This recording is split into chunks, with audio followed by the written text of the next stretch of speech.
and she loves to dance. Pretty much everything. They come and pick her up in the morning for doctor's appointments, for medication, physical therapy, giving a peace of mind to their loved ones when they're working. After 25 years, Ultimate Pace has been keeping her young. She's shining.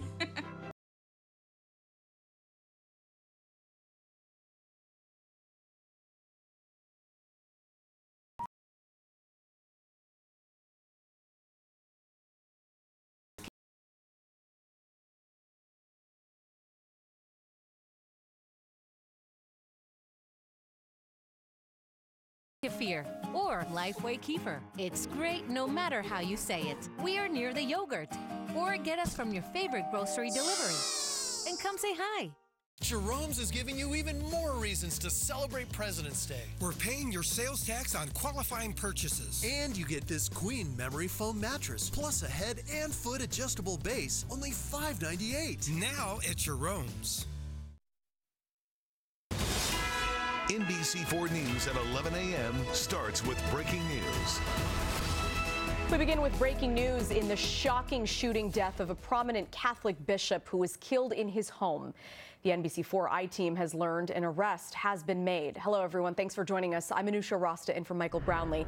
Let's get straight to NBC4's John Kaddis-Klimak with the latest. John?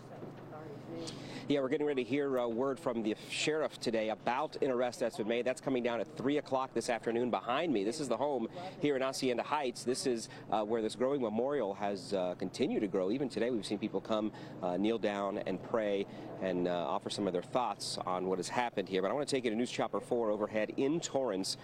We were there as the sheriff's department was there with the SWAT team moving in to make this arrest. Sheriff's Department doing that this morning down there. Man, apparently, they say was taken into custody, believed to be the killer that investigators have been looking for since finding the body of Bishop David O'Connell on Saturday. O'Connell had failed to show up to a scheduled event, and a neighbor told us that a deacon had come to check on him, finding his body inside the home.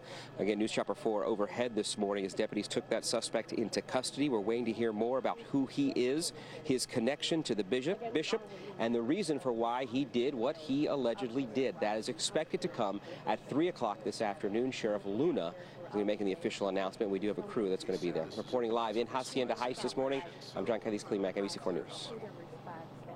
We're following breaking news out of Vermont Square in South LA. A house fire there. This is a live picture from our NBC4 crew who is there right now. Now, just before 9, fire crews responded to calls of smoke coming out of the home's vents.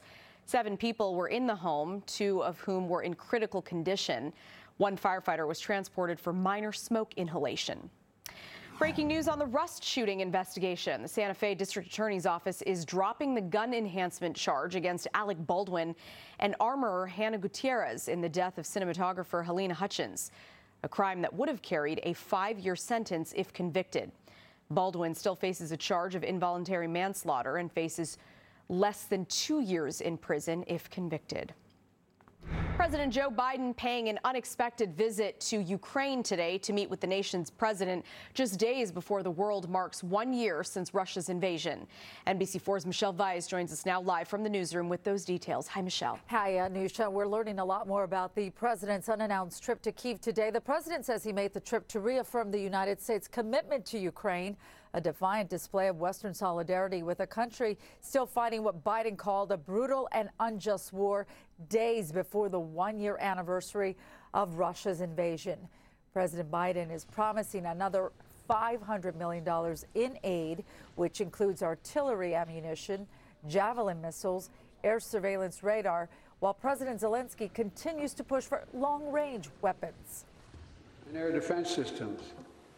All defend Ukraine, and that doesn't count the other $500 million we're announcing with you today and tomorrow.